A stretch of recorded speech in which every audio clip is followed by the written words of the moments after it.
Ma foi, bon, on est plusieurs, on va pouvoir s'entraider pour mettre des cordes et descendre le plus vite possible parce que c'est quand même pas un endroit idéal pour que les gens restent ici.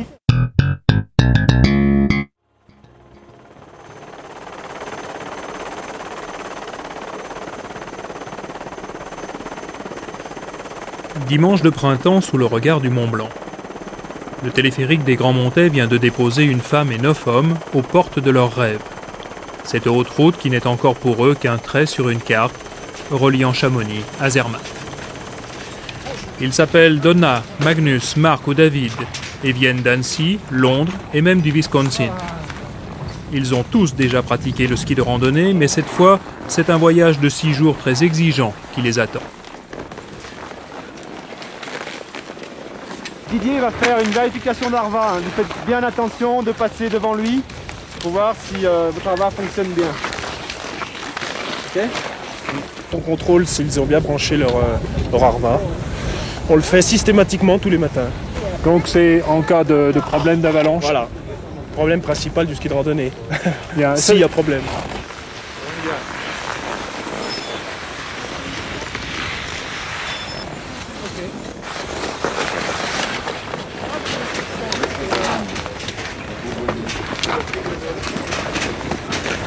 Parti. Départ. Sylvain, Jean et Christian, 3 guides de la compagnie de Chamonix. Sur ce raid qu'ils connaissent si bien, ils vont nous faire la trace pendant une semaine.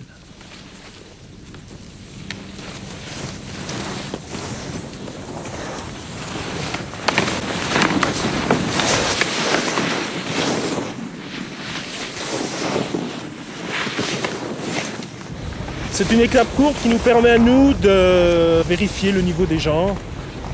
La descente le permet bien. Et puis après, il y a une étape courte pour aller au refuge en montée. Mais la petite pentraide sous le refuge permet tout à fait de voir la technique de montée qu'ont les gens.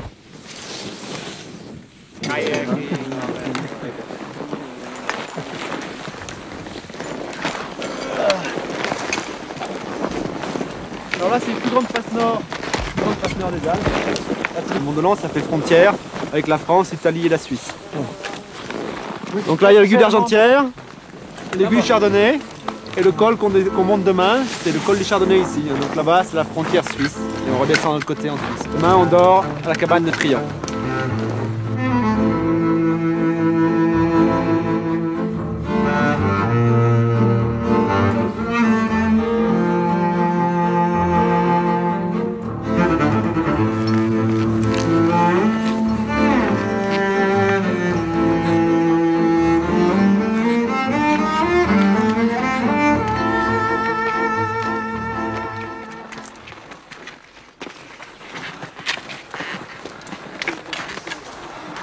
Your first impression?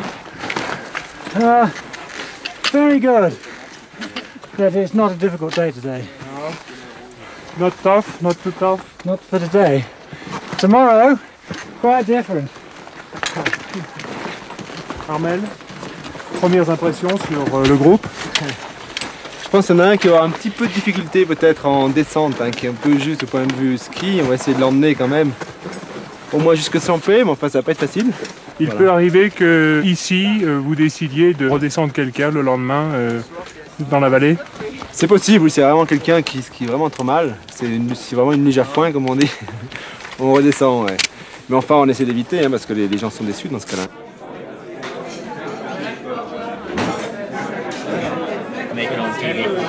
And I went to an école hôtelière en Valais, in Crans-Montana.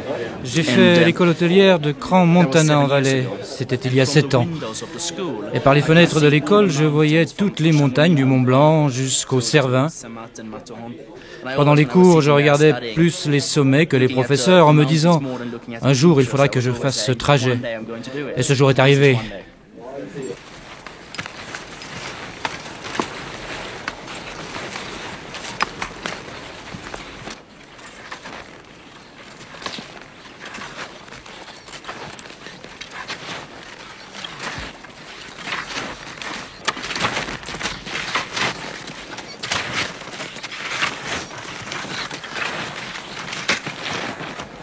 Christian, c'est la première grande journée du raid.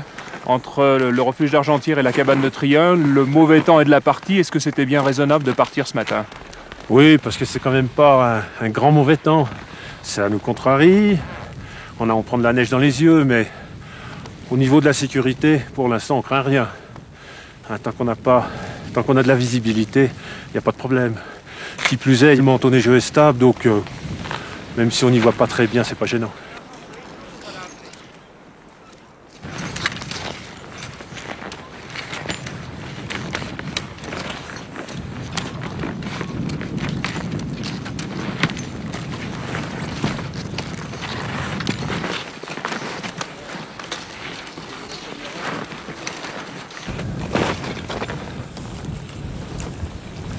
Armel, est-ce que ça va? Ça va? Oui. Elle a un peu du mal. Hein.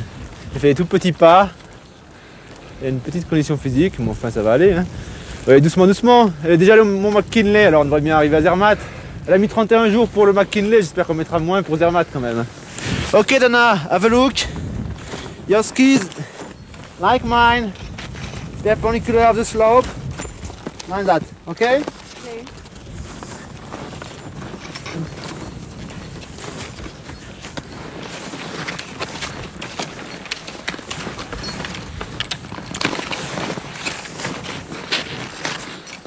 All right, good. Change. Okay. Dana, you all right? Yeah, I was just so thirsty. Had to take some water. Dry. I'm okay now. Matt, how are you? Excellent. I feel great. It's not too difficult? No? But I'm going slow now too. That helps. Mountain can humble you though.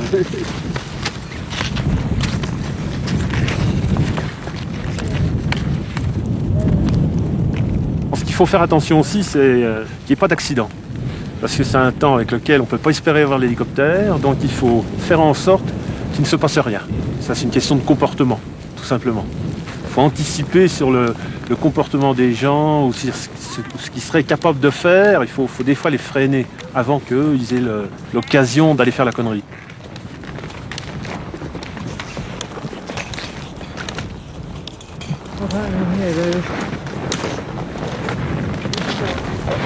Montez là-haut, prêt à chauffer vos skis. Prenez la corde fixe en bas. Ouais. Je vous explique. Hein? D'accord. Je vous expliquerai. On va se grouper pour la descente.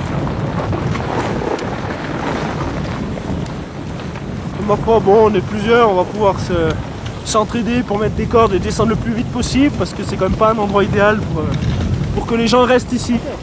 On met une corde sur cette pente et les gens s'en servent en main courante pour descendre jusqu'en bas. Quoi. Elle n'est pas très longue, mais elle est très raide.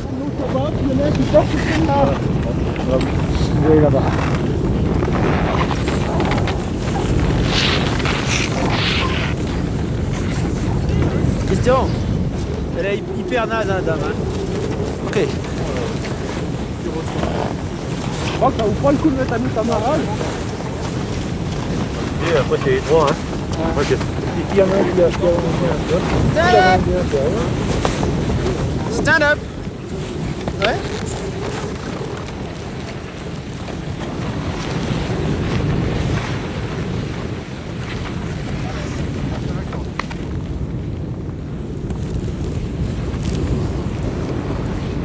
Oh, le Sérac. Ça c'est le Sérac ça. Ouais. Ah, y a de l'ambiance hein.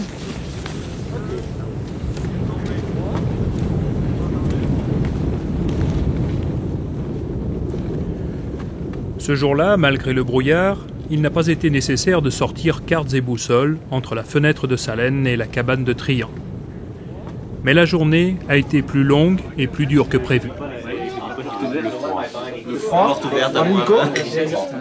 That people talk about as long as it's behind you. The guy would have lowered you down. I'm fine.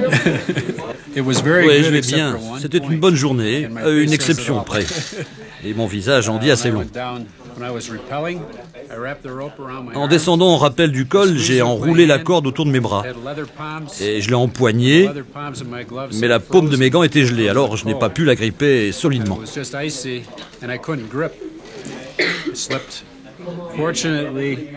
Heureusement, la boucle de la corde m'a un peu retenu. Ça m'a empêché de me faire trop mal, mais mon visage a heurté le rocher.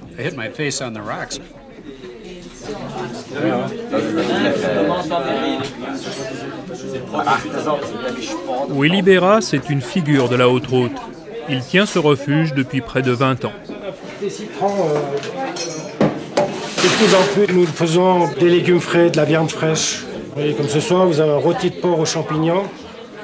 Je l'ai fait moi-même, la broche, tout ça. L'évolution de l'alpinisme passe aussi par la cuisine. Les gens font la haute route de mieux en mieux équipés. Déjà au point de vue matériel, au point de vue ski, au point de vue veste, au point de vue sac. Et ils veulent manger de mieux en mieux aussi.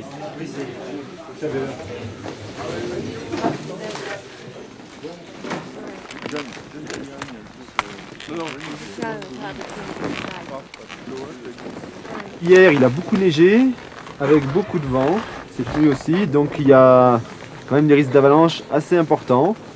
Donc on va respecter des règles de sécurité très précises aujourd'hui. À savoir que quand il y a une pente qui va nous sembler quand même dangereuse, on ira devant et vous nous attendrez avant de venir. Ensuite, il y a de nombreux endroits où il va falloir que vous gardiez vos distances pour ne pas surcharger les plaques. Donc il faudra bien être à 50-60 mètres les uns des autres et garder cette distance. Si ça craint vraiment, on fera aussi carrément retirer les lanières des bâtons et les lanières des skis.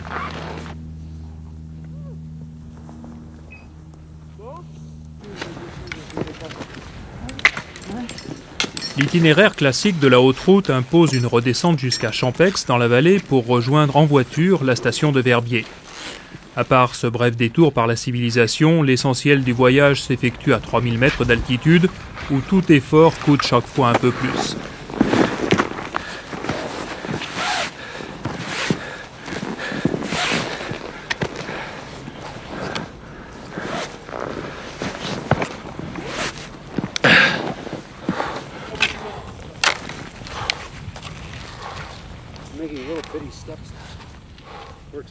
Pour les moins jeunes du groupe, les jambes sont toujours là, mais le souffle parfois un peu court.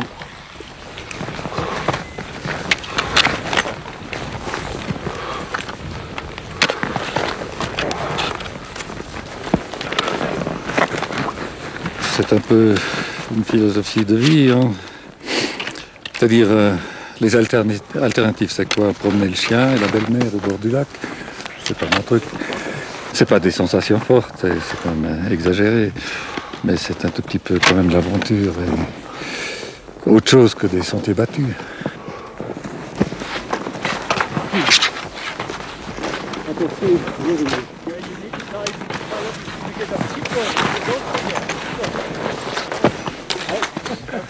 How are you, John? Alors John, comment allez-vous? How are you? Demoralized. Surprised? Je suis démoralisé, ça vous surprend? C'est dur? Yeah. Ouais. It's tough. Très dur. Plus que vous ne le pensiez? Yes. Ah oui. Parce que j'ai déjà fait 3 fois de la randonnée, mais c'est la plus difficile à cause du temps. Je suis venu pour voir les paysages. Vous les verrez plus tard. J'espère, s'ils me laissent continuer. C'est pas sûr? Ça ne dépend pas que de moi. Parce que je suis le plus lent du groupe. Les guides peuvent bien vous dire « vous ne pouvez pas le faire ».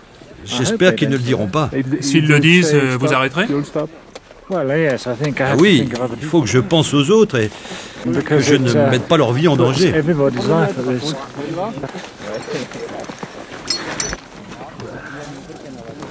Il y en a un sûr et sûrement 4 qui n'ont vraiment pas un niveau suffisant et technique et physique pour faire l'ensemble du parcours. Bon, ils s'en sont rendus compte eux-mêmes de toute façon, je pense. Après, on a confirmé leur pensée. Hein. La descente, couloir. Non, la descente c'est pas extrêmement raide. Il y a beaucoup de poudreuse, donc pour les bons skieurs ça va être super. Pour les mauvais, ça va être le calvaire.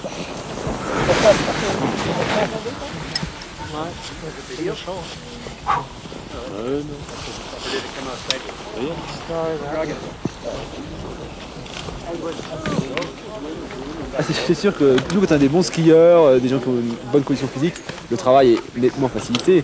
Là, on prend des risques et on se fatigue beaucoup à aider les gens qui ne sont pas au niveau, c'est clair. C'est partie du boulot.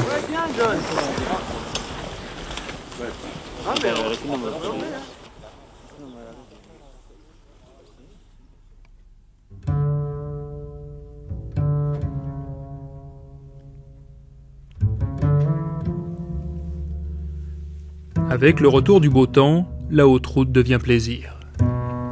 Très fatigués, Donna, Matt et John ont dû abandonner dans la vallée.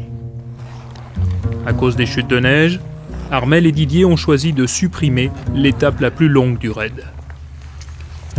La haute route et tous les raids à ski, c'est une expérience, une partie du métier de guide. On s'investit vraiment, on s'engage avec le mauvais temps, avec tout ça. Il faut qu'on gère toutes ces choses. Et en même temps, c'est un petit voyage. Hein. C'est pas uniquement pour le ski, pour descendre, c'est un voyage. C'est très avalancheux. Surtout, c'est ces grandes pentes-là. Surtout à l'heure à laquelle on y arrive, quand on vient de Verbier, on arrive assez tard. C'est très long. On n'a pas passé le pas de chèvre, on n'a passé le pas du chat. On va peut-être vous habiller maintenant parce que l'école. Ça ressemble quand même beaucoup dans certaines choses aux courses engagées parce que quand on va d'étape en étape comme ça, on est souvent coincé comme un petit peu avant-hier au fil des triants et on est obligé de continuer quoi. Donc on s'engage quelque part pratiquement autant que dans les courses engagées où là on y va quand elles sont en très bonnes conditions. Là tu vas doucement, tu t'adaptes au rythme du plus faible. Hein.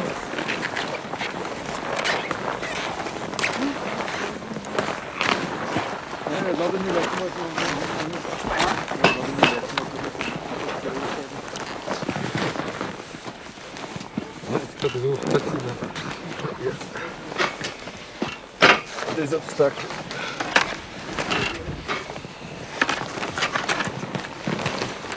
Top.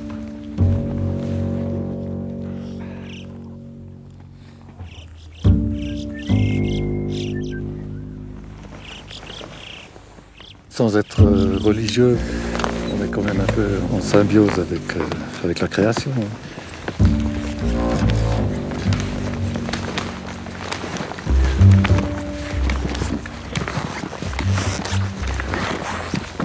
C'est énorme. Comment l'homme se sent là-dedans? Petit. À l'échelle qu'il est, hein. On est des fourmis. On fait autre chose. Donc, ça vous donne aussi le sentiment pas de grandeur ni de rien. On est à la merci des éléments. Et puis c'est bon pour ne pas avoir des grosses têtes.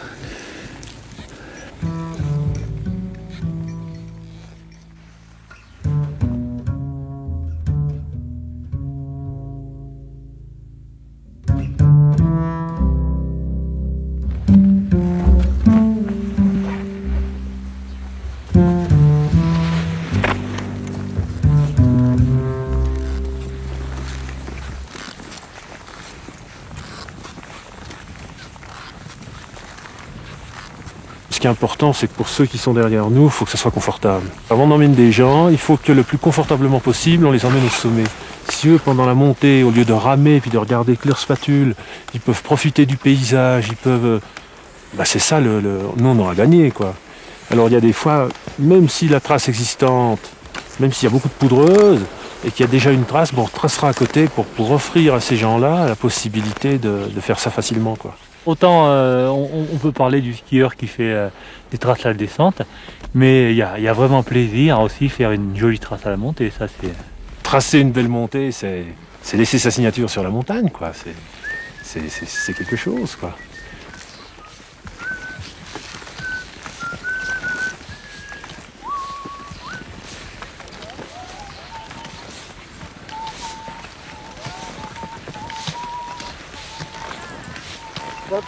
C'est le passage de la Serpentine, là, qui est toujours le passage le plus délicat de la montée au Pindalrand, là. Pourquoi? Parce que c'est une pente assez raide, qui est soumise au vent, en plus. Donc même quand il neige, souvent, elle est décapée à vif et c'est souvent de la glace, quoi. Donc ça nous arrive de la faire entièrement en crampon. Donc là, le petit coup de neige qu'il a fait il y a 24 heures a fait beaucoup de bien et ça nous a permis de la faire tout en ski, quoi.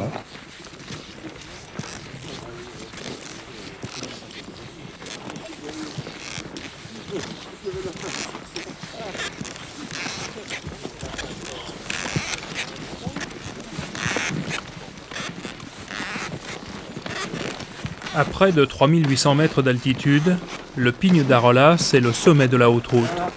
Pour beaucoup, le point d'orgue du raid.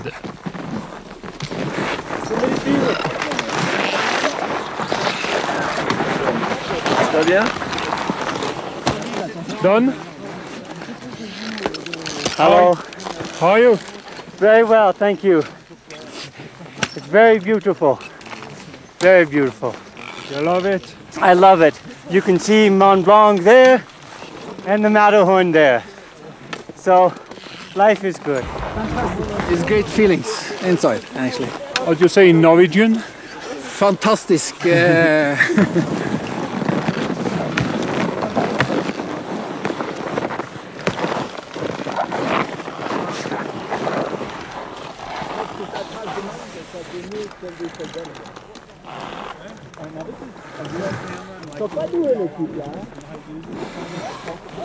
Oh mon Dieu.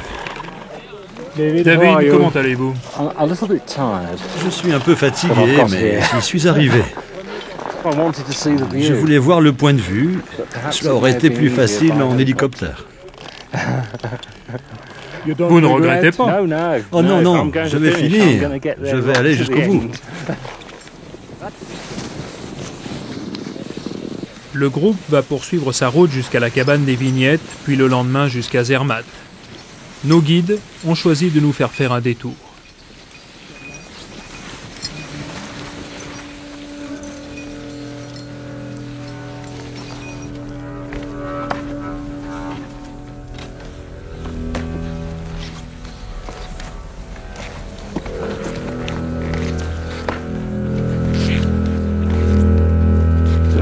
C'est quand même quelque chose, quoi. C'est un nid d'aigle, c'est un emplacement fabuleux, et puis c'est un refuge où ne viennent là que des gens qui ont le goût de l'effort, qui ont l'envie d'être en montagne. On n'y retrouve pas, comme je dirais entre parenthèses, des Pékins, quoi. Là, il faut vraiment en vouloir pour venir là.